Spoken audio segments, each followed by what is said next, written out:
जय हिंद साथियों। आज की क्लास में हम बात करेंगे कि एसएससी जीएल परी 2022 का जो 1 दिसंबर 2022 को एग्जाम हुआ था उसका हम शिफ्ट 4 का सॉल्यूशन करेंगे भाई, ठीक है ना। तो चलो क्वेश्चन की शुरुआत करते हैं भाई। और आज का पहला क्वेश्चन आप सभी के सामने, यदि 750 पी के एक ऐसी संख्या है, 5 अंकों की एक संख्या है, अगर उसे 3 7 और 11 से विभाज्य है तो P प्लस 2Q का मान क्या होगा। P प्लस 2Q का मान क्या, ये हमें बताना है। अब देखो यहाँ पे हमारे पास संख्या 750 PQ हो भाई, कितनी 750 PQ है और 5 अंकों की संख्या है भाई। अब 2 अंक है ना भाई आपके, लास्ट वाले P और Q है ना भाई, मैंने क्या मान लिया भाई कि 99 मान ली, इनसे बड़े तो हो नहीं सकते भाई 2 अंकों के, ठीक है। अब क्या करेंगे कि 3 7 और 11 से भाग जाने, वो संख्या 3 से भाग जानी चाहिए, 7 से भाग जानी चाहिए, 11 से। इसका मतलब ये है वो संख्या इनके एलसीएम से भाग जानी चाहिए। अगर वो संख्या इनके एलसीएम से भाग जाएगी ना तो वो संख्या इनसे भाग जाएगी भाई। तो ये देखो इनका एलसीएम कितना भाई, ये हो जाएगा भाई 11 से 77 हो जाएगा, और 77 की 7 21 हो जाएगा, 21 को और 11 गुणा करें कितना आएगा भाई 231 आ जाएगा। कितना आएगा 231। इसका मतलब ये है कि आप क्या करो, इस संख्या को ना आप 231 से भाग दो भाई।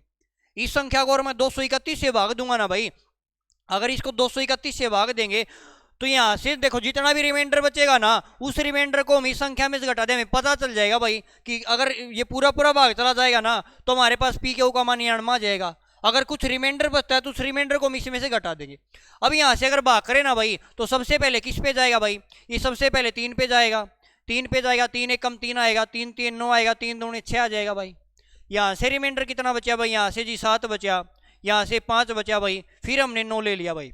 अब उसके बाद किससे भाग जाएगा भाई, उसके बाद 2 से भाग जाएगा, 3 से ज़्यादा 2 से भाग जाएगा, 2 से भाग जाएगा, 2 एक कम 2 आ जाएगा भाई, 2 3 6 2 5 10 आ जाएगा भाई, 2 दूनी 4 आ जाएगा। यहाँ से 9 में 2 जाएगा 7 बचेगा, 7 में 6 जाएगा 1 बचेगा भाई, 5 में 4 जाएगा 1 बचेगा, और यहाँ से मैंने उतार लिया भाई। अब किस पे भाग जाएगा भाई, अब देखो यहाँ से अगर 5 से 5 दूनी 10 हो जाएगा, 6 से भाग दू, 6 कम 6 आएगा, 6 3 18, 6 दूनी 12 13, ये ज़्यादा जो आएगा। इसका मतलब ये संख्या किस पे भाग जाएगी भाई, इसका लिए संख्या जी 5 से भाग जाएगी। अगर 5 से भाग जाएगी, 5 से कम 5 आएगा, 5 3 15, 5 दूनी 10 और 11 आ जाएगा। यहाँ से देखो 9 में से 5 जाएगा 4 बचेगा, और 9 में से 5 जाएगा कितना बचा भाई, यहाँ से 7 में से 5 जाएगा 2 बचेगा। इसका मतलब 24 रिमाइंडर बचा। ये जो संख्या इनसे भाग नहीं जाएगी।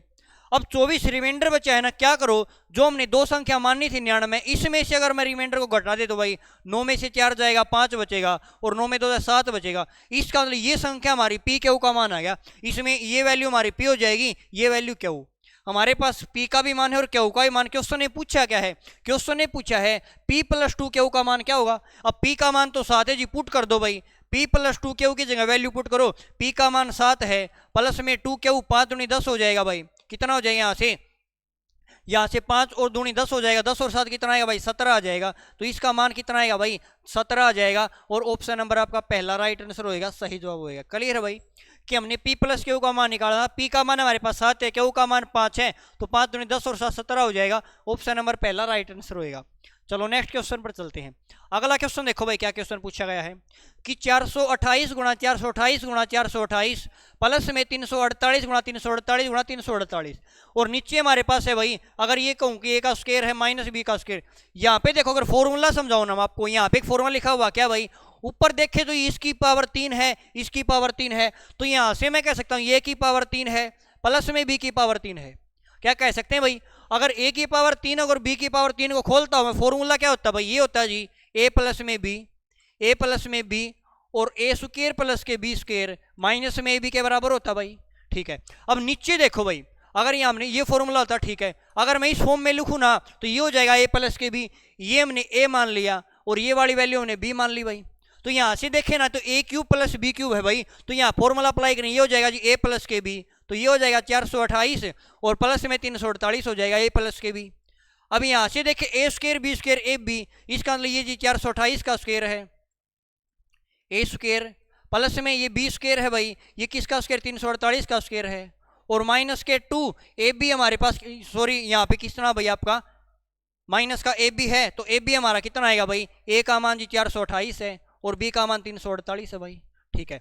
अब नीचे देखो आपको कुछ दिखाई दे रहा क्या भाई, ये यहाँ पे देखो जी ए स्क्वायर है, ये बी स्क्वायर है, ये माइनस ए बी है, तो यहाँ पे लिख रखा भाई ए स्क्वायर बी स्क्वायर है बी, तो हम इसको ये भी लिख सकते हैं भाई ए स्क्वायर है प्लस में बी स्क्वायर है भाई आपका 348 है भाई, और माइनस का ए बी भाई, और ए का मान हमारे पास ये है जी, और बी का मान क्या भाई ये है।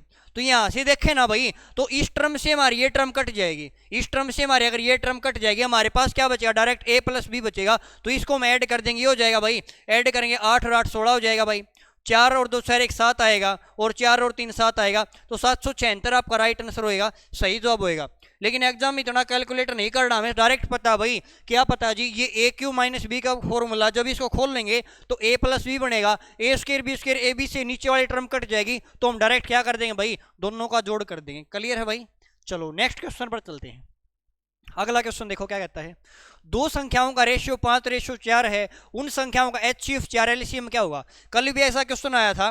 तो अगर रेशियो दे रखा है संख्याओं का, अगर रेशियो में हमें HCF दे रखा है ना, तो आप रेशियो में भी HCF निकाल दो। कैसे हुई, अब दो संख्याएं 5 और 4 है भाई, कितनी जी 5 और 4, इनका HCF 4 दिया है, तो आप रेशियो में HCF निकालो, एक का मान क्या होगा 4 हो जाएगा, रेशियो में भी HCF जी 4 है, एक का मान तो 4 है, हमें LCM निकालना है, और रेशियो में एलसीएम ले लो, 5 और 4 का एलसीएम 20 आ जाएगा, 20 आ जाएगा। लेकिन एक यूनिट का मान तो 4, तो 20 का मान कितना आएगा भाई, 20 तो 81 आ जाएगा।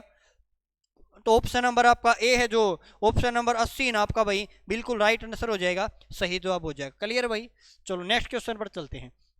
अगला क्वेश्चन देखो, अगला क्वेश्चन है भाई, राजू, रवि और अशोक ने चुनाव मुकाबला किया भाई, तीन व्यक्ति थे, चुनाव कर रहे थे भाई, ठीक है। डाले गए 5% वोट है अवैध घोषित, हो भाई इनवैलिड है भाई, 5% वोट इनवैलिड है। और राजू को कुल मतों का 30% मिला, रवि को कुल मतों के 32% मिले, विजेता को सबसे कम मत प्राप्त हुए, प्राप्त करने वाले व्यक्ति से 5136 मत अधिक प्राप्त हुए। तो डाले गए मतों की कुल संख्या क्या होगी भाई, कि टोटल नंबर ऑफ हमें वोट बताने क्या होंगे। देखो सिंपल बात हम समझाता हूँ भाई, टोटल हमारे पास कितने परसेंट वोट थे जी, टोटल वोट थे हमारे 100%, टोटल वोट कितने थे 100%। अब कहता कि डाले गए मतों में से 5% इनवैलिड हो गए भाई, अगर इसमें से 5% इनवैलिड वोट हैं तो वैलिड कितने बचे भाई, वैलिड तो जी 95% बचे, कितने परसेंट बचे 95%। आगे कहता भाई राजू को कुल मतों का 30% मिला भाई, वैध मतों का नहीं बोला, यहाँ पे कुल बोला, कुल तो हमारे 100% थे, इसका मतलब इसको जी 30% मिला, कुल मतों का 30%, राजू को 30% मिला भाई, राजू को 30% मिला, कुल का कुल तो 100 थे, 100 का 30% 30 हो जाएगा। फिर कहता भाई रवि को कुल मतों के 32% मिले, रवि को मिले 32%, अब 100 का 32%, इसको जी 32 वोट मिले, कितने मिले भाई 32 मिले, ठीक है। और विजेता को सबसे कम मत प्राप्त हुए। अब देखो इसको 32% मिले, इसको 32% मिले, लेकिन टोटल वैलिड वोट तो हमारे 95% थे या 95 थे। अगर इसको 30% मिले, इसको 32% मिले, तो अगर दोनों का जोड़ इसमें से घटा देंगे तो जो तीसरा व्यक्ति उसको कितने परसेंट मिले भाई, उसको जी 33% वोट मिले, या हम कह सकते हैं 33 वोट मिले भाई। कोई डाउट भाई, ठीक है। अगर यहाँ डायरेक्ट आप परसेंटेज नहीं लोगे ना भाई, डायरेक्ट वैल्यू भी ले सकते हो भाई, ठीक है ना। अगर आपको डायरेक्ट वैल्यू लेनी तो वैल्यू से भी कर सकते हो भाई, ठीक है ना, क्योंकि टोटल 100% वोट थे, 5% इनवैलिड हो गए, 95 बचे आपके टोटल वोट। अब विजेता उसको 30% मिले, तो 100 का 30% मतलब 30 वोट मिले जी, इसको टोटल का 32 मिले, तो इसको 32 मिले, तो इसको कितने मिले भाई, जो तीसरा है टोटल 95 में से एक को 30 मिले हैं, इसको 32, इसको 33 मिले। क्वेश्चन में क्या कहता वो देखो, क्वेश्चन में कहता भाई कि रवि को कुल मतों के 32% मिले, विजेता को सबसे कम मत प्राप्त करने वाले, विजेता इसमें कौन है भाई, ये वाला विजेता है भाई, विजेता को सबसे कम मत प्राप्त करने वाले व्यक्ति 5136 मत अधिक मिले। अब विजेता कौन सा भाई, विजेता तो ये वाला है, और जिसको सबसे कम किसको है, सबको कम तो इसके आए हैं, तो ये कितने अधिक मिले भाई, यहाँ से इसको कितने अधिक, 3 अधिक मिले जी। और क्वेश्चन में कहता जी 5136 अधिक मिले, कि 3 यूनिट का मान 5136 है, तो यहाँ से में निकाला डाले गए मतों की संख्या, और डाले गए मत कितने थे भाई, टोटल मत तो हमारे 100% थे, हमें 100% का मान निकालना है भाई। तो यहाँ से अगर मैं 1% का 1 यूनिट का मान निकालूँ ना भाई, ये हो जाएगा 51/36, डिवाइड में 3 आ जाएगा, और हमें 100% का मान 100 का मान निकाला, गुणा में 100 कर देंगे भाई। यहाँ से अगर काटू भाई 3 से कटा, 3 एक कम 3 आएगा, 3 से 23, 3 एक कम 3, 3 दूनी 6 आ जाएगा भाई। तो यहाँ से अगर बात करें तो कितने आ जाएंगे भाई आपके टोटल वोट, 17/12 आपके टोटल वोट आ जाएंगे। तो ऑप्शन नंबर आपका पहला बिल्कुल राइट आंसर हो जाएगा, सही जवाब हो जाएगा भाई। क्या सभी साथियों क्लियर है क्या भाई, कोई डाउट भाई यहाँ तक, कि डाले गए कुल मतों की संख्या में टोटल बताने भाई, कुल संख्या बताने टोटल वोट कितने होंगे। चलो अगले क्वेश्चन पर चलते हैं। एक घोड़े को 20% के लाभ पर 60,000 में बेचा गया, और 30% का लाभ प्राप्त करने के लिए किस मूल्य पर बेचना चाहिए भाई। एक घोड़ा 20% के लाभ पे बेचा इतने रुपए में, अगर 20% के लाभ पे बेचा इसका मतलब 120% में बेचा है। 120% का मान क्वेश्चन में कितना दिया भाई, 120% का मान जी 60,000 दिया है। अगर 120% का मान 60,000, अब कहता है 130% का लाभ कमाना है तो कितने में बेचना होगा। अगर 130% का लाभ कमाना है ना तो हमें क्या करना, 130% का अगर हमें मान निकालना पड़ेगा। अब 130% का मान कैसे निकालेंगे, 120% का मान 60,000 है। अगर यहाँ से अगर मैं 1% का मान निकालूं भाई, 1% का मान निकालूं तो क्या हो जाएगा, ये हो जाएगा जी 60,000 हो जाएगा और डिवाइड में 120 आ जाएगा भाई, ठीक है। और 130% का मान निकालना है तो गुणा में कितना कर दें, 130 कर देंगे भाई। जो कटे उसको काट दो भाई, एक जीरो से यहाँ से एक जीरो कट जाएगी, 12 से काटो, मैं 12 से कटा भाई 5 पे कटेगा और 13 पंजे 65 आ जाएगा भाई, और 3 जीरो हमारे पास है भाई, तो कितना आ जाएगा भाई, 65,000 आ जाएगा। ऑप्शन नंबर बी आपका राइट आंसर हो जाएगा, सही जवाब हो जाएगा भाई। क्लियर है भाई। चलो नेक्स्ट क्वेश्चन पर चलते हैं। अगला क्वेश्चन आप सभी के सामने भाई, एक डीलर 650 रुपए सूचीबद्ध मूल्य पर एक पुराना कूलर खरीदता है और इसे 20% और 10% की दो डिस्काउंट के बाद बेच देता है, और वह इसकी मरम्मत पर 38 रुपये खर्च करता है और इसे 20% के लाभ पर बेचता है, तो कुल विक्रय मूल्य क्या होगा। कि कूलर का, कुल नहीं भाई, कूलर का विक्रय मूल्य पूछा है, सेलिंग प्राइस क्या होगा। तो एक बात बताओ भाई कि 650 रुपये उसका एमआरपी था भाई, एमआरपी कितना था जी, 650 रुपये था, ठीक है। अब डिस्काउंट मिलेंगे, एमआरपी भी मिलेंगी, और डिस्काउंट कैसी मिली देखो भाई, एक डिस्काउंट 20% की दी है और एक 10% की, तो 20% की डिस्काउंट दी तो वस्तु कितने बेची भाई, 80% बेच दिया जी। अगर अगली डिस्काउंट 10% की दी तो वस्तु कितने बेची भाई, वस्तु तो जी 90% में बेच दिया। इसका यहाँ से हमने क्या निकाल लिया भाई, हमने सेलिंग प्राइस निकाल लिया, विक्रय मूल्य निकाल लिया, हमने वस्तु खरीदी, सॉरी अगर हमने यहाँ से वस्तु क्या है भाई दुकानदार से खरीदी है तो हमने यहाँ से क्रय मूल्य निकाल लिया भाई कि हमने जी ये वस्तु क्या भाई हमने खरीदी है, ठीक है। क्रय मूल्य आ जाएगा हमारा, हमने वस्तु खरीदी है। तो यहाँ से देखो कितने रुपए में खरीदी, यहाँ से काटू भाई मैं, 2 जीरो से हमारी 2 जीरो कट जाएंगी भाई, 1 जीरो से मैंने ये जीरो काट दी। अब काटू मैं 5 से, 5 दूनी 10 आ जाएगा, 5 से कटेगा भाई 13 पे और 2 से कटेगा भाई 4 पे, ठीक है। तो यहाँ से आ जाएगा भाई आपका, हमने काट दिया ना भाई, तो यहाँ से कितना बचेगा भाई आपका, 13 चौके 52 हो जाएगा, 13 चौके कितना है 52 गुणा में 9 आ जाएगा भाई, तो 9 दूनी 18 आ जाएगा भाई, 9 दूनी 18, 9 पंजे 45, 46 आ जाएगा। 468 रुपये मैंने वस्तु खरीद ली भाई। अब क्वेश्चन में कहता है कि इसकी मरम्मत 38 रुपये खर्च किया भाई। अगर हम कोई वस्तु खरीदते हैं, अगर उसमें मरम्मत जितना भी खर्च करेंगे ना वो हमारा क्रय मूल्य के अंदर ऐड होगा जब तक उस वस्तु को नहीं बेचे। लेकिन इसने वस्तु खरीद तो इतने में ली और 38 रुपये और खर्च कर दिया, तो 38 इसके अंदर हम जोड़ देंगे, हमारा टोटल क्रय मूल्य आ जाएगा। तो 8 और 8 16 आ जाएगा भाई, 6 और 3 और 1 10 आएगा, 4 और 1 5, हमारे पास क्रय मूल्य आएगा जी 506 रुपये। अब वस्तु हमारे टोटल कॉस्ट पड़ी 506 रुपये की पड़ी। अब वस्तु को क्या कहता है देखो भाई, वस्तु को 20% के लाभ पे बेचता भाई, तो विक्रय मूल्य में बताना क्या है। अगर हमारा क्रय मूल्य ही है कि वस्तु 506 रुपये में खरीदी है, क्रय मूल्य है, क्रय मूल्य में पता जी 100% का मान होता है, इसका मतलब ये हमारी जी 100% की वैल्यू है और हमें मान किसका निकालना है, 20% के लाभ पे बेचेगा तो 120% में बेचेगा, तो हम 120% का मान निकाल देंगे। यहाँ से काटू भाई मैं, 1 जीरो से 1 जीरो कट जाएगा भाई, ठीक है। अब यहाँ से हमारे पॉइंट में उत्तर है भाई, तो देखो कैसे करें भाई, गुणा कर दो भाई, 12 छिक्के 72 आ जाएगा, 12 पंजे 60 आ जाएगा, पॉइंट लगाई नीचे 10 पॉइंट लगा दिया तो 607.2 आ जाएगा। ऑप्शन नंबर डी आपका राइट आंसर हो जाएगा, सही जवाब हो जाएगा। क्लियर है भाई। चलो नेक्स्ट क्वेश्चन पर चलते हैं। अगला क्वेश्चन आप सभी के सामने, अगला क्वेश्चन कहता भाई, दमानी ने 7500 रुपए की लागत वाली एक वस्तु खरीदी और उसी के लिए डाउन पेमेंट के रूप में 3500 रुपए का भुगतान किया। यदि शेष राशि के लिए साधारण ब्याज 9% प्रति वर्ष है तो दामिनी ने 4 महीने के बाद सभी बकाया राशि का भुगतान किया, तो दामिनी ने 4 महीने के ब्याज के रूप में कितना भुगतान किया, ये हमें बताना है। कि एक वस्तु खरीदी 7500 रुपए की, कितने की भाई, दामिनी ने एक वस्तु 7500 रुपए खरीदी भाई, ठीक है। अब 7500 में क्या किया भाई, डाउन पेमेंट के लिए 3500 रुपए उसने दे दिए, उसने 3500 रुपए तो दे दिए भाई, तो इसमें से हम 3500 रुपए घटा देंगे, रुपए बचे हमारे 4000 भाई।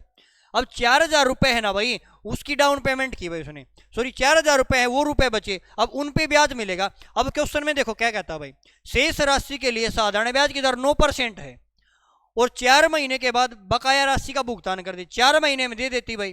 तो यहाँ से हमने पता भाई साधारण ब्याज का फॉर्मूला होता है मूलधन गुणा दर गुणा समय बटे 100। तो यहाँ से देखो भाई हमारा 4,000 रुपये बचे, इस पे ब्याज लगेगा। और रेट हमारी जी 4%, रेट हमारी 9% है। और गुणा में, अब टाइम हमारा 4 महीने है, अगर टाइम महीने 4 महीने साल बढ़ाएंगे तो बटे में कितना आएगा भाई, 12 आ जाएगा, बटे में 12 आएगा। और फॉर्मूले में होता है गुणा में 100, हमने गुणा में 100 लिख दिया। क्लियर भाई। यहाँ से काटो भाई कि 2 जीरो से 2 जीरो कट जाएंगी, 4 तिये 12 आ जाएगा जी, 4 से कटेगा भाई 10 पे कट जाएगा, 3 से कटेगा 3 पे, तो 4 तिये 12 120 आ जाएगा। तो कितना साधारण ब्याज देना होगा भाई, 120 रुपये देना होगा। तो 120 आपका राइट आंसर आ जाएगा, सही जवाब होएगा। क्लियर है भाई। चलो नेक्स्ट क्वेश्चन पर चलते हैं। अगला क्वेश्चन देखो भाई, 6 पुरुष और 8 महिलाएं काम को 10 दिन में कर सकते हैं, जबकि 26 पुरुष और 48 महिलाएं हैं उसी काम को 2 दिन में कर सकते हैं। हमसे क्वेश्चन ने पूछा है कि उसी काम को करने के लिए 15 पुरुष और 20 महिलाएं कितने समय में करना होगा। 15 पुरुष और 20 महिलाओं कितने समय में करना होगा। ऐसे क्वेश्चन करने का तरीका ये, हमें टोटल काम निकाल लेंगे, टोटल वर्क निकाल लेंगे, और जिससे काम करना उससे भाग दे देंगे, हमारा आंसर आ जाएगा। अब टोटल वर्क कैसे निकालेंगे वो देखो कि 6 मैन है भाई, आपके 6 मैन है, और गुणा में सॉरी प्लस में भाई 6 मैन है, और प्लस में कितनी वुमेन है भाई, 8 वुमेन है। और वो काम कितना करती भाई, 10 दिन में जितना भी काम करती उनके बराबर काम कौन करता भाई, उनके बराबर 26 है मैन है, और प्लस में 48 वुमेन है भाई, और इनके बराबर काम करती 2 दिन में। कितने दिन में भाई, 2 दिन में काम करती हैं। ठीक है, अब यहाँ से देखो अगर बराबर है तो यहाँ से काट सकते हैं भाई, 2 से काटूँ मैं, 5 से काट दूँ भाई, यहाँ से हो जाएगा 5, ठीक है 30 मैन आ जाएगा, और प्लस में 5 अट्ठे 40 वुमेन आएगा। इस साइड करेंगे तो यहाँ पे 26 मैन है भाई, और प्लस में 48 वुमेन है। तो यहाँ से मैन को एक साइड, वुमेन को एक साइड, यहाँ से मैन वुमेन का रेशियो बना लेंगे।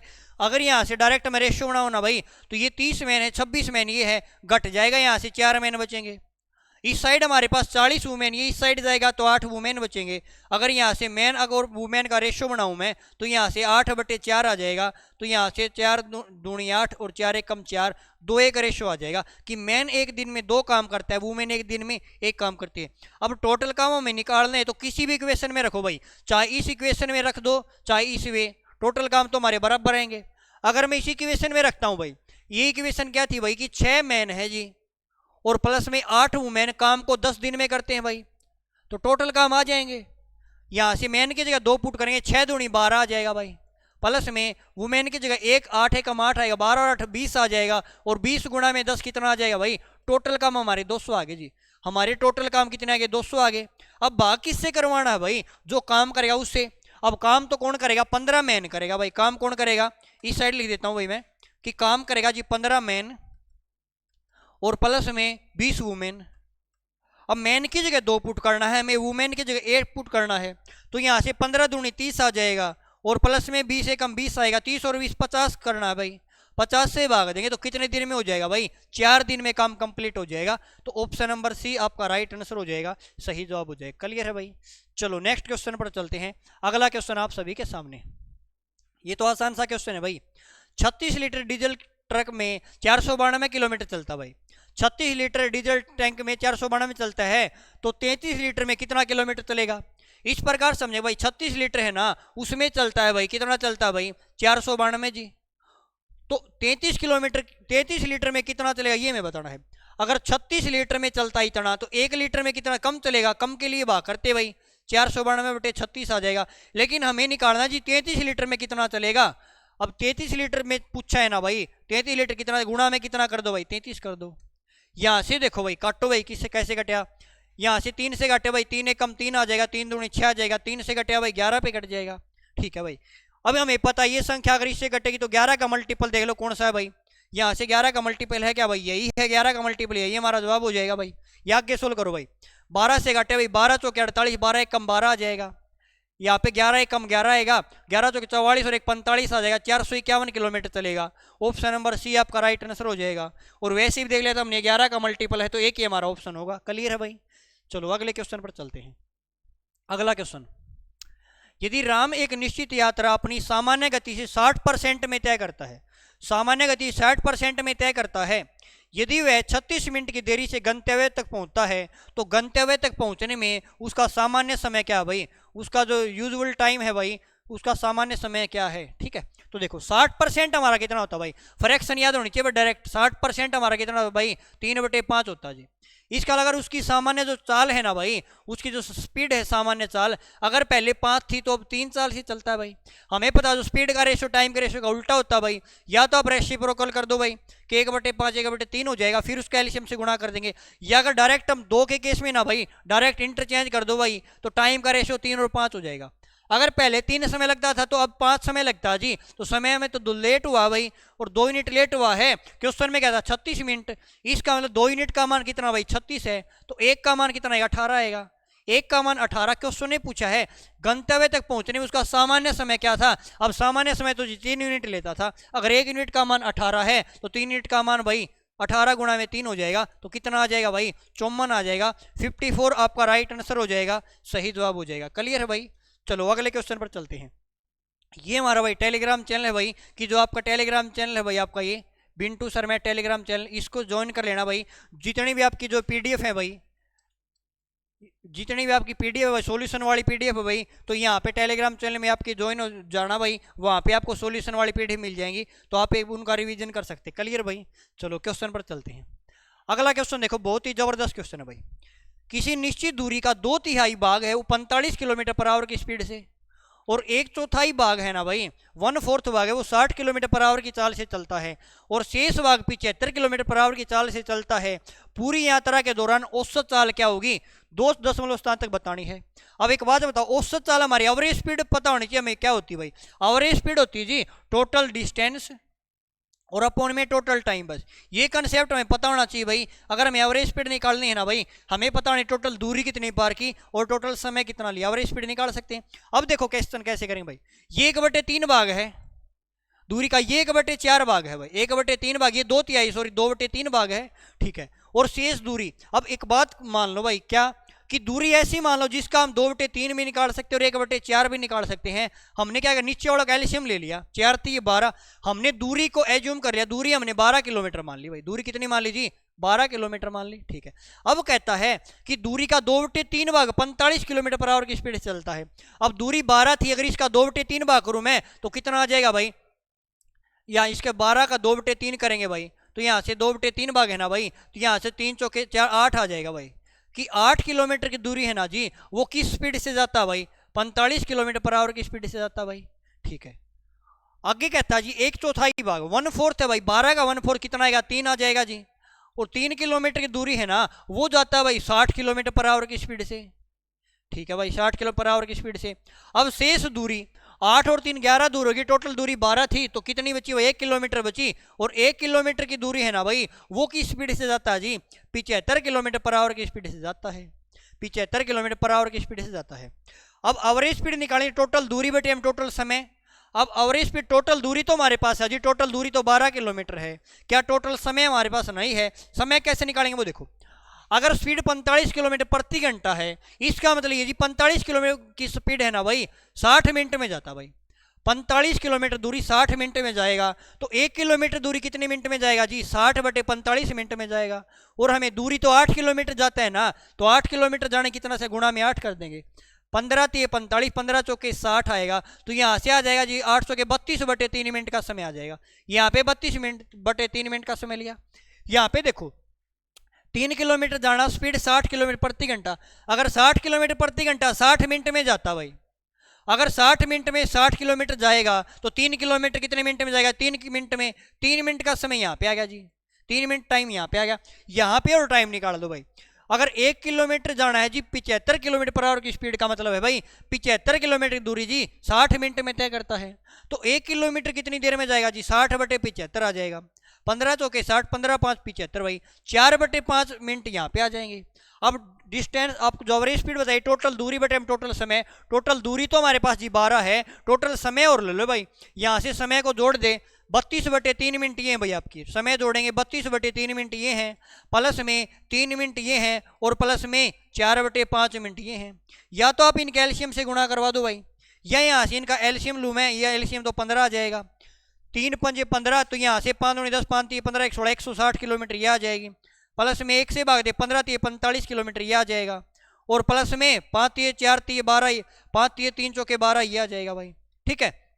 इन दोनों इन टोटल को जोड़ेंगे ये हो जाएगा भाई 60 × 200, यहाँ से 217 आ जाएगा, 217 बटे 15 मिनट आएगा, घंटे बनाएंगे गुणा में 60 कर देंगे भाई। कोई डाउट भाई यहाँ तक? ठीक है। अब यहाँ से देखो भाई, यहाँ से टोटल दूरी ये है जी, टोटल समय कितना लिया भाई, टोटल समय लिया जी 217, और संख्या पलट के ऊपर चला जाएगी जी, कितना हो जाएगा 15 गुणा में 60 आ जाएगा। यहाँ से हमारी क्या जाएगी, एवरेज स्पीड आएगी। अब यहाँ से काटो भाई, यहाँ से 15 बार 180 होता है भाई, 180 की और 6 की गुणा करूंगा, 180 से 18 से 108 भाई, 2 जीरो हमारे साथ है भाई, डिवाइड में 217 आ जाएगा भाई। क्लियर भाई? कोई डाउट भाई यहाँ तक? ठीक है। अब हमें पता भाई दूरी हमारी पॉइंट में आएगी। अब इसको भाग दें भाई, 5 से भाग दूं, 5 दूनी 10 हो जाए, 5 एकम 5, 5 सत्ते 35, 5 एकम 5 और 3 8 है, और 5 दूनी ज़्यादा हो जाएगा, 5 से भाग नहीं जाएगा, तो ये हमारा ऑप्शन नहीं हो सकता, ये ऑप्शन नहीं हो सकता। क्लियर भाई? अब भाग दो भाई, यहाँ से 4 से भाग जाएगा, 4 सत्ते 28 आ जाएगा भाई, यहाँ से अगर 4 सत्ते 28 आ जाएगा भाई। ठीक है। और 4 एकम 4 और 2 6 आएगा, 4 दूनी 8 आएगा, 4 पे भाग गया भाई, इतना आया। रिमाइंडर कितना बचा भाई, 10 में से 8 जाएगा, 2 बचेगा। यहाँ से 7 में 6 जाएगा, 1 बचेगा। 8 में 6, 10 में से 8 जाएगा, 2 बचेगा जी। क्लियर भाई? और 0 भाई हमारे पास।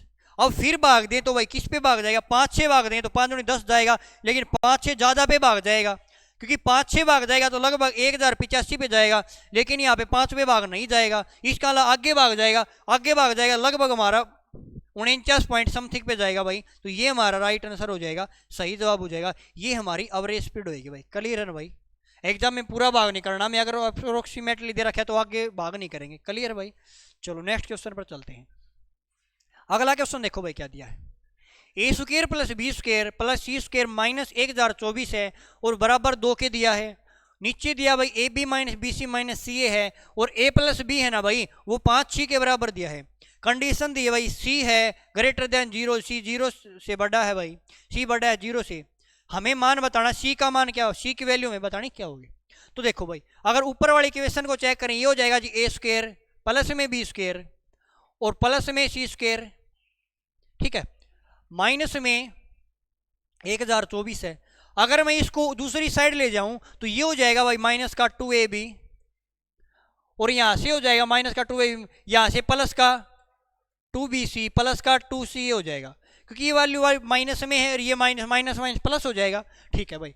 अगर मैं इसको इस साइड ले आता हूं भाई, इस टर्म को, ये हो जाएगा ए स्क्वायर प्लस में बी स्क्वायर प्लस में सी स्क्वायर, और यहां से हो जाएगा भाई माइनस के, यहाँ से इस साइड प्लस का हो जाएगा, 2 कॉमन ले लिया हमने, अंदर बचा भाई ए बी, ये माइनस का हो जाएगा माइनस का बी सी माइनस का सी ए, और जब इसको दूसरी साइड ले जाएंगे ये हो जाएगा 1024 भाई।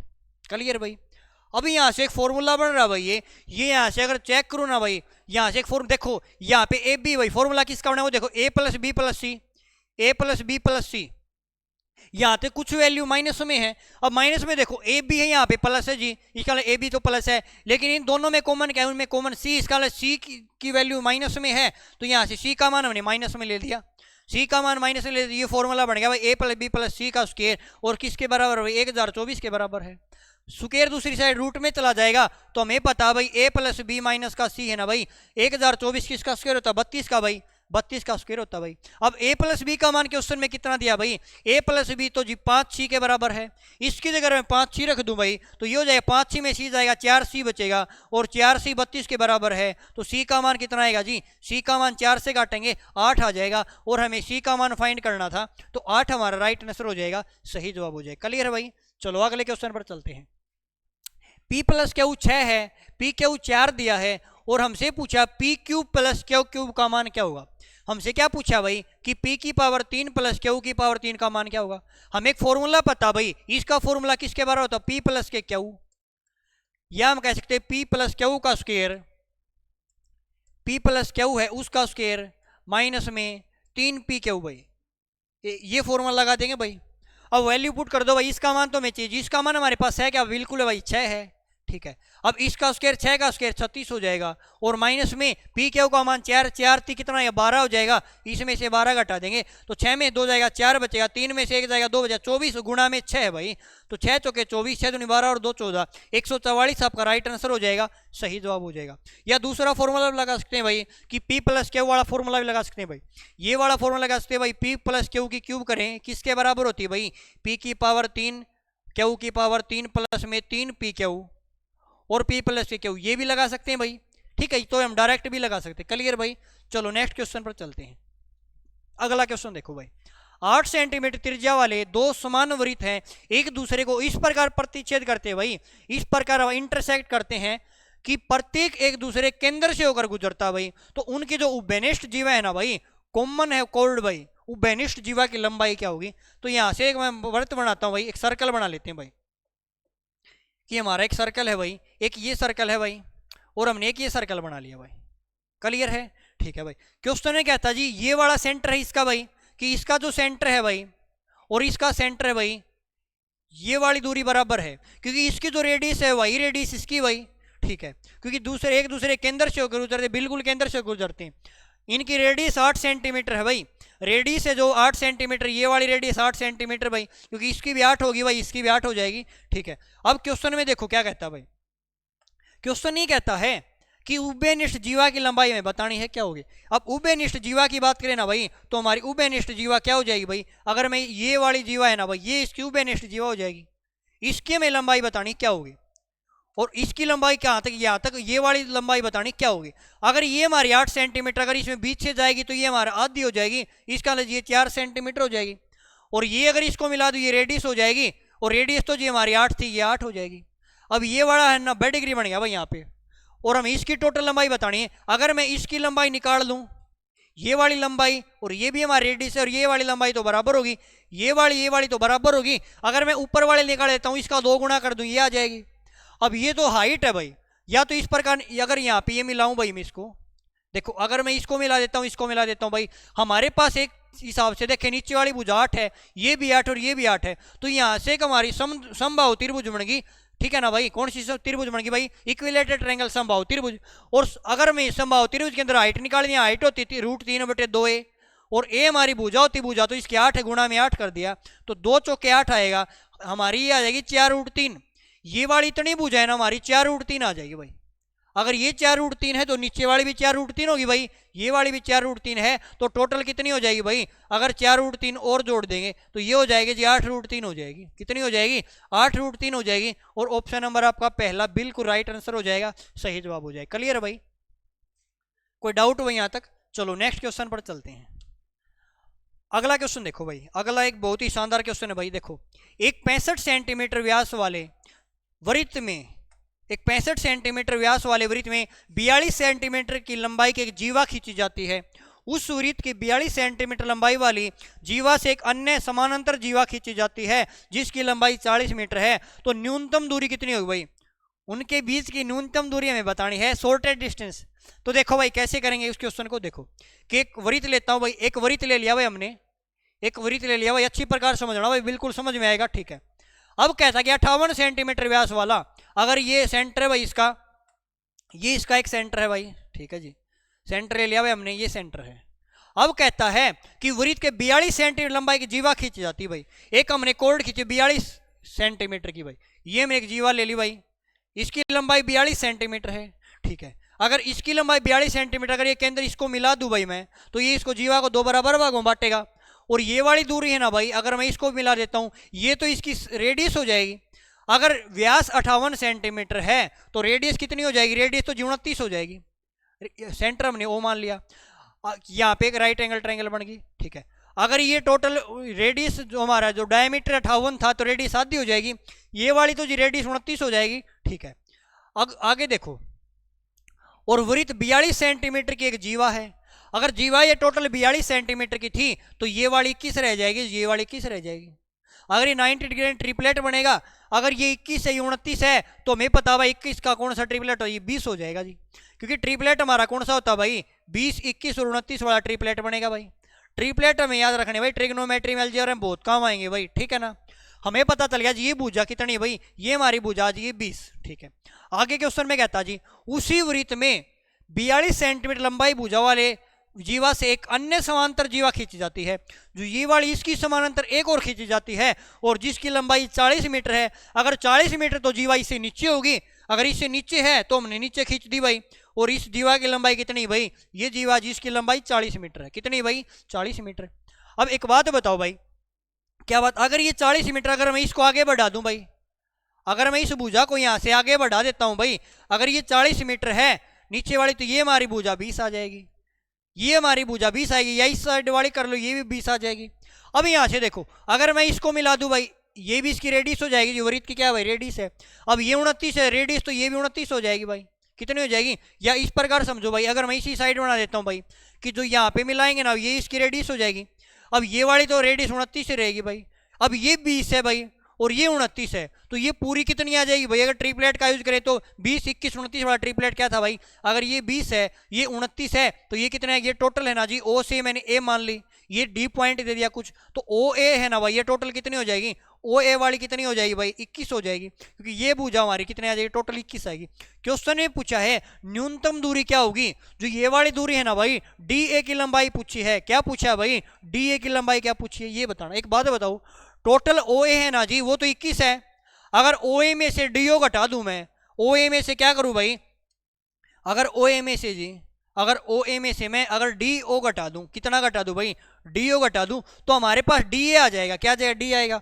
ओ ए तो हमारी 21 थी भाई और डी ओ हमारी 20 थी, तो शॉर्ट एंड डिस्टेंस कितने है भाई, एक आई, तो एक हमारा राइट आंसर हो जाएगा, सही जवाब हो जाएगा। ऑप्शन नंबर बी आपका करेक्ट आंसर हो जाएगा। क्लियर भाई, कोई डाउट भाई यहाँ तक। चलो नेक्स्ट क्वेश्चन पर चलते हैं। अगला क्वेश्चन आप सभी के सामने, अगला क्वेश्चन ये दिया भाई, एक त्रिभुज है भाई, त्रिभुज एबीसी में, त्रिभुज में दिया गया क्या भाई कि एंगल बीसीए का समद्विभाजक है भाई। जो एंगल है ना भाई 20, ये आपका सी है पॉइंट है भाई, ये एंगल बाइसेक्टर है भाई, एंगल बाइसेक्टर, एंगल दोनों इक्वल होंगे भाई, ठीक है। आगे कहता भाई सी डी और डी ए बराबर है। जो सी डी है भाई ये वाली भुजा है और डी ए ये वाली भुजा बराबर है। और क्वेश्चन में दिया बी डी सी का माप 76 दिया है। अगर ये वाला माप एंगल है ना भाई, ये 76 है। कितना भाई 76। हमें पता है एक सीधी रेखा पर एंगल होता है ना भाई हमारा, वो कितना 180 डिग्री का होता है। कितना डिग्री होता है जी, 180 डिग्री का। अगर मैं इस एंगल को यहाँ पे ये वाला एंगल निकालूं तो ये हमारा कितना आ जाएगा भाई, तो ये टोटल 180 होता है, तो यहाँ पे 104 डिग्री आ जाएगा। ये वाला एंगल 104 डिग्री आएगा। हमने एक और प्रॉपर्टी पढ़ी, क्या पढ़ी भाई, अगर ये भुजा और ये भुजा बराबर है तो इसके जो सामने वाले एंगल है वो बराबर होंगे।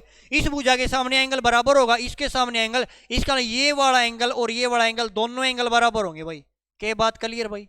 अब ये 104 डिग्री जी, अगर त्रिभुज के तीनों कोणों का 180 डिग्री होता भाई, अगर ये 104 डिग्री, तो टोटल दोनों कोणों का कितना बचा भाई, दोनों एंगल बराबर, थीटा मान लिया, ये भी थीटा मान लिया, तो 2 थीटा का मान कितना बचा भाई, यहाँ से 76 बचा, तो थीटा का मान 38 आ जाएगा जी। अगर थीटा का मान 38 है, इसका ये एंगल जी 38 डिग्री हो जाएगा और ये भी 38 डिग्री हो जाएगा। लेकिन हमें बता, अगर एंगल बाइसेक्टर है ना भाई, तो ये वाला एंगल और ये एंगल, ये थीटा है तो ये भी थीटा होगा। अगर ये थीटा ये 38 है तो ये भी 38 डिग्री हो जाएगा। अगर ये 38 डिग्री है, हमें बताना है कि एंगल सीबीडी का माप क्या होगा। सीबीडी ये एंगल हमें बताना है। अब हमें पता जी त्रिभुज के तीनों कोणों का 180 डिग्री होता है भाई। और अगर त्रिभुज लूं मैं, सीबीडी लूं, त्रिभुज कौन सी लेता हूं भाई, अगर सीबीडी त्रिभुज लेता हूं भाई, और त्रिभुज के तीनों कोणों का 180 डिग्री होता है भाई, लेकिन दो कोण तो दे रखे हैं भाई, एक 38 डिग्री दिया जी और एक दिया 76 डिग्री भाई। अगर इसको मैं 180 में से घटा दूं भाई, इसको मैं 180 में से घटा दूं, हमारे पास बी एंगल आ जाएगा। अगर मैं इसको घटाऊं ना, ये हो जाएगा 8 और 6 14 आएगा, 7 से 11 होगा, 8 और 6 14 हो जाएगा, 7 और 3 10 और 11 114 हो जाएगा। अगर 180 में 114 घटाऊंगा तो कितने डिग्री आएगा भाई, 66 डिग्री आ जाएगा। तो ऑप्शन नंबर आपका डी है ना भाई, वो राइट आंसर हो जाएगा, सही जवाब हो जाएगा। क्लियर है भाई। चलो अगले क्वेश्चन पर, जो प्रॉपर्टी कराई लिख लिया भाई, इंपॉर्टेंट आपकी, ठीक है। अगला देखो, एक त्रिभुज का एरिया 480 सेंटीमीटर स्क्वायर है, इनकी भुजाओं का अनुपात है 10 से 24 और 26 है। त्रिभुज का पैरामीटर क्या होगा, परिमाप क्या होगा। रेशियो में दे रखे, काटो तो काट भी सकते हो भाई, लेकिन एक बात बताओ भाई, हमने ट्रिपलेट पढ़ा भाई 10 24 25, 10 24 26 का भाई, नहीं समझ में आया तो देखो भाई कैसे। अगर मैं इसको काटूं, 5 से कटिया भाई 2 पंजे 10, 2 से कटिया भाई 12, से 2 से कटिया 13। हमने ट्रिपलेट पढ़ा भाई 5 12 13। इसका लिए समकोण त्रिभुज की भुजाएं हैं, और समकोण त्रिभुज में बड़ी भुजा हमारे क्या होती है भाई, कर्ण होती है, हाइपोटेनस होती है, एक बेस होती है, एक आधार होती है। लेकिन त्रिभुज का एरिया दिया 480, अगर एरिया का फॉर्मूला होता है जी 1/2 गुणा में आधार गुणा ऊंचाई। अब एक आधार है, इनमें एक ऊंचाई है, तो इसको मान लिया भाई 10x मान लिया, और ऊंचाई है उसको मान लिया भाई 24x मान लिया, और क्षेत्रफल दिया भाई 480 के बराबर दिया है। क्षेत्रफल कितना दिया है, 480 के बराबर। यहाँ से काटो भाई, किस पे कटेगा भाई, यहाँ से अगर मैं काटूं 24 से कटेगा भाई, 24 दूनी 48, 20 पे कट जाएगा। यहाँ से 0 से मैंने 0 काट दिया, तो यहाँ से 2 दूनी 4 हो जाएगा। एक्स स्क्वायर का मान अगर 4 आया है, तो हमारा एक्स का मान कितना आएगा, 2 आएगा। अगर एक्स का मान आया 2, हमें बताना पैरामीटर बताना त्रिभुज का परिमाप क्या होगा। अब पैरामीटर क्या होता है भाई, त्रिभुज का भुजाओं का योग होता है भाई। अब परिमाण देखो ये भुजाएं थी 10:24:26 के अनुपात में थी। और पैरामीटर अगर एक x का मान 2 आया, हमने ये माना था भाई x माना था, ये भी x थी और ये भी x थी भाई, तो इसको 2 से गुणा करते हैं, भुजाएं आ जाएंगी। ये आ जाएगी जी 20 आ जाएगी, ये आ जाएगी 24 दूनी 48 हो जाएगा, और ये आ जाएगी 26 दूनी 52। और परिमाप होता है सभी भुजाओं का जोड़, और जब इसका जोड़ करेंगे ये हो जाएगा 120 भाई। तो इसका पैरामीटर कितना आएगा भाई 120 सेंटीमीटर आ जाएगा। ऑप्शन आपका पहला बिल्कुल राइट आंसर हो जाएगा, सही जवाब। क्लियर भाई। चलो अगले क्वेश्चन पर चलते हैं। अगला क्वेश्चन आप सभी के सामने, एक घन का किनारा क्या है जिसका आयतन 6 सेंटीमीटर 8 सेंटीमीटर 10 सेंटीमीटर किनारे वाले घनों के आयतन के बराबर होगा। कि एक घन है भाई, एक बड़ा घन बनाया है भाई, एक बड़ा घन है भाई आपका, क्या भाई एक बड़ा घन है भाई, इस प्रकार समझा दो भाई, आपकी क्यूब है भाई, ठीक है। इस घन का बड़ा घन बनाना किन 3 छोटे घन है उसमें भाई, कि एक है जो जिसका है ना भाई भुजा, इसकी भाई एक घन ये है, एक घन ये है, घन 3D आकृति नहीं बनाया भाई हमने, एक घन ये है भाई, समझ आना भाई, ठीक है। इसकी भुजाएं 6 है जी, इसकी हमारी कितनी है भाई 8 है, और इसकी 10 है। अब इसका आयतन जो इन तीनों घनों का आयतन इस बड़े वाले घन के आयतन के बराबर होगा। बड़े का हमने मान लिया भाई ए क्यूब हो जाएगा, ठीक है। अगर ये ए क्यूब के बराबर होगा तो अगर भुजा 6 है तो आयतन होता घन का आयतन ए क्यूब होता है। 6 का क्यूब कितना आएगा 216 आ जाएगा, प्लस में 8 का क्यूब कितना आएगा 512 हो जाएगा, और प्लस में 10 का क्यूब कितना आएगा 1000 आ जाएगा। तो इनके टोटल जोड़ करेंगे तो ये हो जाएगा जी 1728 आ जाएगा। अगर ए क्यूब का मान 1728 है तो यहाँ से घन की भुजा कितना है, ये 17 28 12 क्यूब होता है भाई, तो बड़े घन की भुजा आ जाएगी 12 सेंटीमीटर, और यही हमें बताना है। तो कितना आ जाएगा भाई 12 सेंटीमीटर आपका राइट आंसर हो जाएगा, सही जवाब हो जाएगा। चलो नेक्स्ट क्वेश्चन पर चलते हैं। अगला क्वेश्चन आप सभी के सामने भाई, क्वेश्चन ये दिया भाई 16 कोस की पावर 3 पाई/6 माइनस में 12 कोस पाई/6। अब यहाँ पर ट्रिग्नोमेट्री के अंदर ना भाई पाई का मान हमारा 180 डिग्री होता भाई, पाई का मान 22/7 मत लेना भाई, पाई का मान 180 डिग्री होता भाई। तो ये हो जाएगा 16 गुणा में, और कोस की पावर 3 है भाई, कोस की पावर 3, पाई का मान कितना भाई पाई/60 पाई/6 180/3 30 हो जाएगा, और कोस 30 का मान कितना √3/2 होता भाई, ये हो जाएगा जी √3/2, ठीक है भाई। और इसकी पावर 3 है भाई, ये किसकी पावर 3 है भाई, ये इसकी पावर 3 है, ठीक है भाई। माइनस में 12 गुणा में, अब कोस है भाई, कोस है पाई/6 है भाई, पाई कितना भाई 180/3 √3/2 हो जाएगा। तो यहाँ पे अगर मैं डायरेक्ट वैल्यू लिखूं भाई, यहाँ पे अगर डायरेक्ट वैल्यू √3/2 लिख दूं, यहाँ पे भी हमने डायरेक्ट वैल्यू लिखी, तो यहाँ पे हम कोस को हटा देंगे भाई, क्योंकि हमने वैल्यू कोस की तो ही लिखी है भाई, 3/2 हो जाएगा। अब इसको सोल्व करो भाई, 16 है भाई, यहाँ से सोल्व करेंगे 16 गुणा में इसकी क्यूब 3√3 हो जाएगा, डिवाइड में 2 की क्यूब 8 आएगा, माइनस में 2 से घटा भाई 6 पे 6√3 आ जाएगा। यहाँ से देखो 8 दूनी 16, यहाँ से कितना आएगा भाई, अगर मैं इसको चेक 8 दूनी 16, तो 3 दूनी 6√3 आ जाएगा।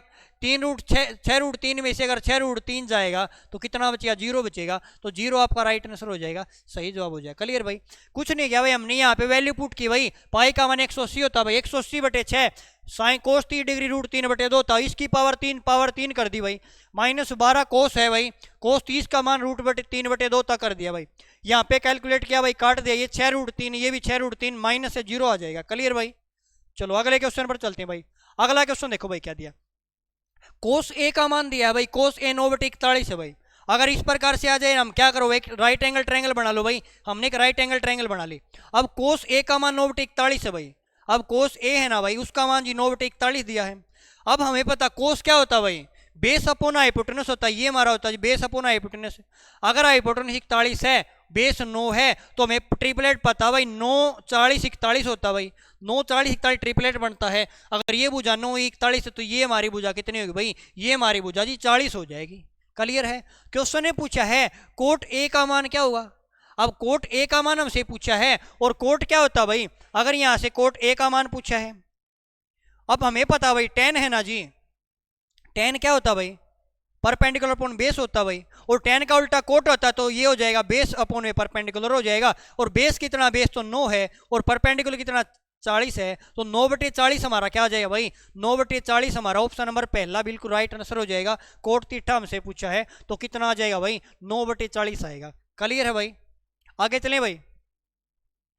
अगला क्वेश्चन देखो, टेन स्क्वायर थीटा है भाई, वो दिया है 1 - a² के बराबर, और हमसे मान पूछा है सेकेंड थीटा प्लस में ten square theta into cosecant theta. अब हमें ना टेन की फॉर्म में क्वेश्चन पूछा है भाई, ठीक है ना भाई, तो देखो भाई कैसे करेंगे इस क्वेश्चन को। देखो अगर हम इस टर्म को देखें ना भाई, ये वाली टर्म देखो, सेकेंड थीटा प्लस में टेन स्क्वायर थीटा को सेकेंड थीटा का मान दिया है। अगर मैं इस टर्म को लेके चलता हूँ ना भाई, तो हमारे पास किसका मान दिया भाई, अगर यहाँ से अगर सेकेंड थीटा करूँ मैं, सेकेंड थीटा प्लस में टेन स्क्वायर थीटा, यहाँ पे आपका क्यूब आएगा भाई, ठीक है ना, यहाँ पे क्यूब कर लेना भाई, यहाँ पे आपका क्यूब आ जाएगा भाई, यहाँ पे क्यूब है भाई, थोड़ी टाइपिंग मिस्टेक है भाई, यहाँ पे टेन स्क्वायर नहीं, आपकी टेन की पावर 3 आएगा भाई, 3 कर लेना, ठीक है ना भाई, ये टेन की पावर 3 है, यहाँ पे टेन की पावर 3 है भाई, ठीक है, और इनटू में कितना भाई, कोसिकेंट थीटा, कोसिकेंट थीटा है, ठीक है। अब एक बात बताओ, सेकेंड थीटा हमने लिखा जी, सेकेंड थीटा लिख लिया, प्लस में टेन क्यूब है, इसको मैं क्या लिख सकता हूँ भाई, टेन स्क्वायर लिख दूँ, और टेन है ना, टेन को लिख सकता हूँ भाई साइन बटे कोस, क्योंकि टेन स्क्वायर है, अगर टेन स्क्वायर थीटा भाई हमारा, और इसको अगर मैं टेन थीटा की बजाय साइन बटे कोस थीटा लिख दूं, क्या लिख दूं भाई, इसको जी साइन थीटा बटे कोस थीटा लिख दिया, ठीक है। अब कोसिकेंट क्या होता है, 1 बाय साइन लिख दूं, कोसिकेंट क्या होता है 1 बाय साइन लिख दूं। अब यहाँ से देखो भाई क्या हो जाएगा, अगर 1 बाय साइन लिख दें तो साइन से हमारा जी साइन कट जाएगा, साइन से क्या हो जाएगा, साइन कैंसिल हो जाएगा, ठीक है। अब यहाँ से ऊपर 1 बाय कोसिकेंट हो जाएगा, तो ये हो जाएगा हमारे पास जी सेकेंड थीटा प्लस में टेन स्क्वायर थीटा इंटू में 1 बाय कोसिकेंट हो जाएगा, ये हो जाएगा सेकेंड थीटा। अब दोनों में सेकेंड कॉमन ले लेता हूँ भाई मैं, अंदर बचेगा भाई यहाँ से 1 प्लस में टेन स्क्वायर थीटा बचेगा जी, 1 प्लस में टेन स्क्वायर थीटा, और सभी को बताओ भाई 1 plus ten square theta second square theta के बराबर होता है, तो यहाँ से मैं कह सकता हूँ ये हो जाएगा जी सेकेंड थीटा इंटू में सेकेंड स्क्वायर थीटा, और ये किसके बराबर हो जाएगा, ये हो जाएगा जी सेकेंड क्यूब थीटा के बराबर हो जाएगा, किसके बराबर भाई, सेकेंड क्यूब थीटा के बराबर हो जाएगा, ठीक है। अब हमें सेकेंड क्यूब थीटा का मान निकालना है, हमारे पास प्रॉपर दिया क्या भाई, हमें दिया भाई, क्या दिया भाई, टेन स्क्वायर थीटा, और किसके बराबर दिया भाई, 1 माइनस ए स्क्वायर के बराबर दिया है, और हमें सेकेंड स्क्वायर थीटा क्या बना सकते हैं क्या भाई, तो एक काम करो भाई, क्या काम करें हम, क्या करें, दोनों साइड एक जोड़ दें, दोनों साइड अगर मैं एक जोड़ूँ, इस साइड भी एक जोड़ूँ भाई, और इस साइड भी एक जोड़ूँ, तो हमें फायदा क्या हुआ भाई, 1 प्लस टेन स्क्वायर जी सेकेंड स्क्वायर थीटा होता भाई, 1 प्लस टेन स्क्वायर किसके, और सेकेंड स्क्वायर भाई, और इस साइड हमारे पास हो जाएगा 2 माइनस का ए स्क्वायर हो जाएगा, क्लियर भाई। लेकिन हमें तो मान सेकेंड क्यूब थीटा का चाहिए, अगर क्यूब थीटा का मान चाहिए तो आप क्या करो भाई, स्क्वायर को दूसरी साइड जाएगा, रूट में चला जाएगा, और रूट में हमारे पास वैल्यू नहीं है, तो हमें क्या करना पड़ेगा, हमें पता भाई सेकेंड थीटा है ना भाई, रूट का मतलब 1/2 पावर होता है, तो मैं इसको लिखता हूँ भाई 2 माइनस में ए स्क्वायर इसकी पावर 1/2, क्लियर भाई। लेकिन हमें तो जी क्यूब का मान चाहिए, सेकेंड क्यूब थीटा, तो इसका मैं क्यूब करूं, ये हो जाएगा भाई सेकेंड क्यूब थीटा, तो ये उसकी गुणा में हो जाएगी भाई पावर, ये हो जाएगा 2 माइनस में ए स्क्वायर है भाई, और 1/2 है भाई, और गुणा में 3 हो जाएगा, तो ये हमारा जवाब आएगा भाई 2 माइनस का ए स्क्वायर और इसकी पावर 3/2। तो ये किस ऑप्शन में दिया भाई, 2 माइनस का ए स्क्वायर और इसकी पावर 3/2, तो आपका ऑप्शन नंबर सी बिल्कुल राइट आंसर हो जाएगा, सही जवाब हो जाएगा। जो प्रॉपर्टी बता रहे वो याद करें ना भाई, कि हमने यहाँ पे साइन बटे कोस टेन होता भाई, 1 plus ten square second square के बराबर होता है, यही अप्लाई करना पड़ेगा भाई, कोई शॉर्टकट नहीं इसका, ठीक है ना भाई, क्लियर है भाई। चलो भाई अगले क्वेश्चन पर चलते हैं। अगला क्वेश्चन देखो भाई क्या दिया है, क्वेश्चन में दिया है भाई कि एक वृत्त दिया है भाई, ठीक है, 6 विभिन्न फैक्ट्रियों के उत्पादन को दर्शाता है भाई, इन 6 फैक्ट्रियों का कुल उत्पादन है भाई 22,000 है, एक विशिष्ट कंपनी के उत्पादन को इन 6 फैक्ट्रियों के उत्पादन में दर्शाया गया है। क्वेश्चन देखो क्या पूछा भाई, क्वेश्चन में ये पूछा है कि पहला P1 में ये पूछा है कि ACDF का औसत का उत्पादन का मान, बी में पूछा बी और ई के उत्पादन के बीच का अंतर में बताना है, ठीक है ना भाई, बी तथा ई के बीच के अंतर में बताना है भाई, और what is the value of P1 और P2 की वैल्यू में बतानी है। यहाँ से P1 निकालना है, फिर P2 निकालना है, उन दोनों का जोड़ बताना भाई, सीधा तरीका ये है। अब यहाँ से ACDF का औसत निकालो भाई, ACDF देखो कौन सा है, ये A है भाई, ये C है, ACD और F, तो इनको जोड़ो भाई, 37 और 20 कितना आएगा भाई, 30 और 20 50 और 57 हो जाएगा, 57 तो 67 हो जाएगा, 67 और 4 कितना आएगा भाई, 71 आ जाएगा, कितना आ जाएगा भाई यहाँ से, फिर जोड़ लो भाई ACDF है ना भाई, तो ए ये हमारे पास जी 37 आ जाएगा, और F ये भाई 37 और 47 आ जाएगा, और डी हमारा 4 है भाई, 37 और 10 47 और 4 51 आ जाएगा, 61 और 71 आ जाएगा, ये आ जाएगा 71% आएगा, और एवरेज 71% बटे 4 हो जाएगा, ठीक है भाई। आगे कहता है भाई कि बी तथा ई का उत्पादन के बीच का अंतर, और बी तथा ई, बी कौन सा है भाई, यहाँ पे बी वाला तो ये है जी, और ई कितना भाई, ई वाला ये है, तो इनका अंतर कितना आएगा भाई, यहाँ से अंतर आएगा क्या भाई, between the product B and E, उत्पादन का बीच का अंतर है भाई, तो इनका अंतर भाई 16 में से 13 जाएगा, 3% बचा, 3% बटे 4 आ जाएगा भाई। क्लियर है भाई, ठीक है। और हमसे क्या पूछा भाई, इनके बीच का अंतर हमें दोनों का जोड़ बताना भाई।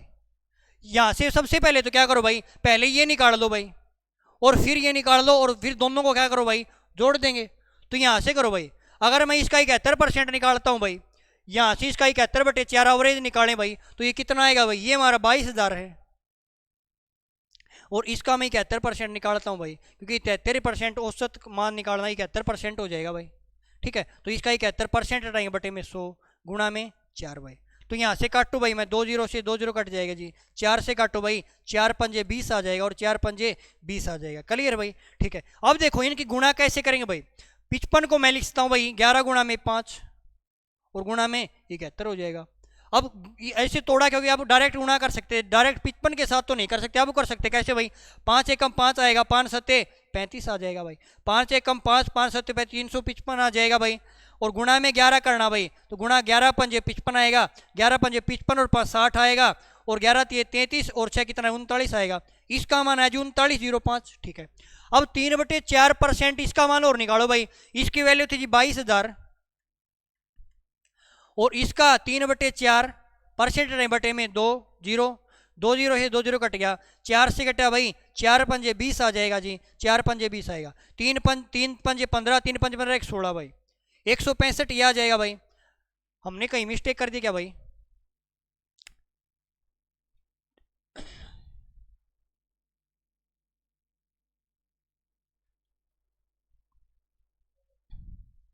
देखो भाई यहाँ से 3 पंजे 15, 3 पंजे 165 आ जाएगा, 100 अंदर 165 जोड़ू भाई मैं, 5 और 5 10 हो जाएगा, 6 और 1 7 हो जाएगा, 9 और 1 10 हो जाएगा, 3 और 1 4, 4070 आना चाहिए भाई इस हिसाब से, तो है ना। बी तथा ई के उत्पादन के बीच का अंतर भाई, बी तथा ई, बी ये वाला है भाई, और ई हमारा ये वाला है, ई के उत्पादन के बीच का अंतर हमें बताना भाई। तो बी और ई का 16%, 13% और 3% आ गया भाई, तो 3% का मान ये है भाई, 4 गलत कर दिया भाई हमने, 4 नहीं आएगा यहाँ पे, 4 क्यों आएगा भाई, हमें एवरेज थोड़ी निकालना है, 3% निकालना भाई डायरेक्ट, ठीक है ना भाई। दोबारा करते हैं भाई,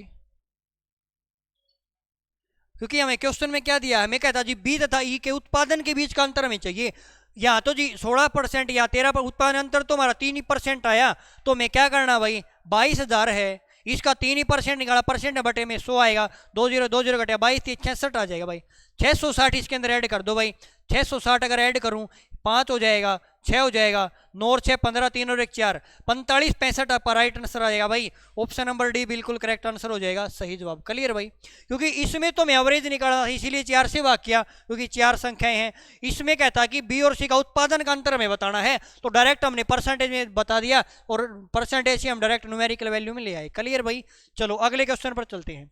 अगला क्वेश्चन आप सभी के सामने भाई, क्वेश्चन में कहता भाई, क्या कहता है, जी तथा एच की औसत बिक्री, जी तथा एच की औसत बिक्री है भाई, डी तथा आई की औसत बिक्री कितने प्रतिशत अधिक है भाई। जी और एच की औसत बिक्री देखो भाई, जी हमारे पास कौन सा भाई, जी हमारे पास तो ये है, और एच हमारे पास कौन सा भाई, एच ये है। अब इन दोनों को जोड़ेंगे, ये हो जाएगा जी 86, औसत बिक्री बटे में 2 आ जाएगा, क्योंकि 2 का अवरेज है भाई, 2 संख्या बटे में 2 कर दिया अवरेज आ जाएगा। फिर कहता डी और आई की औसत बिक्री, अब डी कितना भाई, डी हमारे पास तो जी 17 है, और आई हमारे पास कितना भाई, आई 53 है, तो ये हो जाएगा 53 17 70 हो जाएगा, 70 हो जाएगा, 70 बटे 2 हो जाएगा। यहाँ से रेशियो बनाए तो ये हो जाएगा भाई, 2 चौके 8 आएगा, 2 तिये 6 आएगा, 43 आएगा, ये 2 से काटे भाई 35 आ जाएगा। क्लियर, क्वेश्चन ने पूछा भाई, अगर ये रेशियो आ जाता भाई, क्वेश्चन ने पूछा है जी और एच की औसत बिक्री, डी और आई की औसत बिक्री कितने प्रतिशत अधिक है। अब कितनी अधिक है भाई, 5 और 3 8 अधिक है, किससे अधिक है, जिसके साथ कंपेयर किया वो बटे में आएगा, 35 के साथ पूछा, 35% में बताना, गुणा में 100 कर दो भाई, परसेंट में बताना तो गुणा में 100 कर दो। यहाँ से काटू भाई मैं, 5 सत्ते 35 आएगा जी, 5 से घटा 20 पे, 8 दूनी 16, 160 बटे 7 आ जाएगा भाई, और 160 बटे 7 भाग दें 7 से, 7 दूनी 14, 2 बचेगा, 7 दूनी 14 और 7 8 56, तो 22.8 लगभग हमारा ऑप्शन नंबर डी बिल्कुल करेक्ट आंसर हो जाएगा, सही जवाब हो जाएगा। क्लियर भाई, चलो अगले क्वेश्चन पर चलते हैं। अगला क्वेश्चन आप सभी के सामने, ये आपको कंपनी दी गई है भाई, और ये 22 के लिए बेची गई है। क्वेश्चन में कहता है कि 6 कंपनियों द्वारा बेची गई साइकिलों की संख्या को दर्शाता। ठीक है, क्वेश्चन क्या पूछा वो देखो। क्वेश्चन में कहता है भाई कि बी द्वारा बेची गई साइकिलों की संख्या डी द्वारा बेची गई साइकिलों की संख्या से क्या अनुपात है, ये मैं बताना है। बी में जो साइकिल बेची है भाई, बी का और डी में जो साइकिल बेची उनका अनुपात बताना है। बी में बेची गई 90 साइकिल और डी में बेची गई 165 भाई, डी के साथ है ना भाई, बिल्कुल काटो भाई, 5 से काटो मैं इसको, 5 एकम 5 आएगा, 5 अट्ठे 40, 5 से काटे 5 ये 15 आएगा, 5 ये 15 आएगा, फिर 3 से काटे 3 से 18 आएगा, 3 से घटेगा भाई 11 पे, तो 6:11 आपका राइट आंसर हो जाएगा। ऑप्शन नंबर डी बिल्कुल करेक्ट आंसर हो जाएगा, बी को मत कर देना, ऑप्शन नंबर डी बिल्कुल करेक्ट आंसर। क्लियर भाई। चलो भाई, आज की शिफ्ट का आपका लास्ट क्वेश्चन है भाई। क्वेश्चन देखो क्या कहता है भाई। क्वेश्चन में कहता है निम्नलिखित तालिका विभिन्न महीनों में एक म्यूचुअल फंड है भाई, उनको दर्शाती है। ठीक है, ठीक है ना भाई। और ये रुपए है ना भाई आपके करोड़ में है भाई, जो ये वाली वैल्यू है ना भाई आपकी, ये वाली वैल्यू है, ये करोड़ में 200 करोड़ है, 770 करोड़, 30 करोड़। क्वेश्चन क्या पूछा वो देखो। दिसंबर और फरवरी के बीच योजना एक्स की सदस्यता में कितना अंतर है। अब योजना एक्स कौन सी भाई, योजना एक्स ये वाली है, इसके अंदर हमें देखना दिसंबर ये है जी, और फरवरी ये है। अब दिसंबर यहाँ पे चेक करें, यहाँ पे 40 है और फरवरी ये है, इनके बीच का अंतर हमें बताना, बीच का अंतर कितना भाई 10 का है, और 10 कितना हो जाएगा भाई 10 करोड़ का है, क्योंकि वैल्यू किसमें भाई, ये 40 करोड़ है, ये 30 करोड़, अंतर आएगा 10 करोड़ का, तो ऑप्शन नंबर पहला राइट आंसर हो जाएगा। ठीक है भाई। तो यहाँ से देखो भाई हमारे टेलीग्राम चैनल, इसको भाई ज्वाइन कर लेना, यहीं पे इस क्लास की पीडीएफ मिलेगी भाई। ठीक है ना। तो आज की क्लास का हमने सॉल्यूशन कर लिया है।